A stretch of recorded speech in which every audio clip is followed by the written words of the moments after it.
Hi hello guys, இன்றைக்கி big பாஸில் என்னடா அஃபீஷியல் ஓட்டிங் லிஸ்ட்டில் நம்ம இது பண்ணி பார்த்தா இவங்க ரெண்டு பேரும், அதாவது எஃப்ஜேயும் நம்ம பார்வதிக்கும் ஒரு அதிர்ச்சி காத்துட்ருக்கு. என்ன அதிர்ச்சி அப்படின்னா, இவங்களுடைய லிஸ்ட்டு, அதாவது மக்கள் இந்த வாரத்தில், அதாவது இந்த வாரத்துலேருந்து ஆரம்பிச்சிருப்பாங்க ஓட்டிங் பண்ணுறதுக்கு. அதில் யாருக்கு அதிர்ச்சி இருக்குன்னா, நம்ம பார்வதிக்கும் எஃப்ஜேக்கு தான் பயங்கரமாக அதிர்ச்சி காத்துட்ருக்கு. ஃபர்ஸ்ட்டே ஒரு ஒஸ்ட்டான இது அப்படின்னு சொல்லி மக்கள் தீர்ப்பு கொடுத்துட்டாங்க. அவங்க ரொம்ப ஒரு லீஸ்டான இதில் இருக்கிறாங்க, குறைவான ஒரு இதில் இருக்கிறாங்க.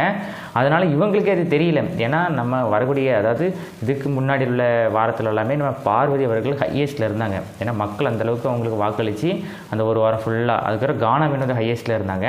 ஆனால் இப்போ எஃப்ஜேக்கு ஒரு செக் வச்சுருக்கு. எஃப்ஜேக்கு என்னதுன்னா, இவ்வளோ நாள் எஃப்ஜே விட இல்லாமல் இந்த வாரம் அந்த அஃபீஷியல் ஓட்டிங் லிஸ்ட்டில் நம்ம செக் பண்ணி பார்த்தா பார்வதிக்கும் எஃப்ஜேக்கு தான் பயங்கரமான ஒரு விஷயம் நடந்துகிட்ருக்கு. என்ன விஷயம் அப்படின்னா, இவங்க ரெண்டு பேரும் தான் லீஸ்டான ஓட்டில் இருக்கிறாங்க. இதுதான். ஆனால் இவங்களுக்கு அது தெரியாது. ஏன்னா இவங்க இந்த ஒரு நாள் நடந்த விஷயத்துலேயுமே ஒவ்வொரு விஷயத்துக்குமே, சின்ன சின்ன விஷயத்துக்கும் சண்டை போடுறது, எஃப்ஜே ஒரு அவங்க கேமை ப்ளே பண்ணுறது. இப்போ நம்ம ஆதிரே தான் இருக்கிறாங்க, வியானா கூட இருந்தாங்க, இப்போ ஆதிரையே இருக்கிறாங்க. ஸோ இந்த இனி என்ன வரக்கூடிய நாட்களில் என்னென்ன பிரச்சனைலாம் நடக்க போகுது, இனி வரக்கூடிய நாட்கள்லாம் என்னென்ன விஷயங்கள்லாம் சேஞ்ச் ஆக போகுது, அதெல்லாமே நம்ம கொஞ்சம் பொறுத்திருந்தான் பார்க்க வேண்டும். ஏன்னா ஒவ்வொரு விஷயமும் ஒவ்வொரு நிமிடமும் மாறும். ஏன்னா அஃபீஷியல் ஓட்டிங்கில் ஃபைனலாக இருக்கிறது தான் நம்ம, அதாவது ஃப்ரைடே வரைக்கும் இருக்கும். ஆனால் இந்த வாரத்தில் மொதல் 2 நாள்லையுமே லீஸ்ட்டாக இருக்கிறதுன்னு நம்ம இது செக் பண்ணி பார்த்தா நம்ம பார்வதியும் எஃப்ஜே மட்டும் தான் இருக்கிறாங்க.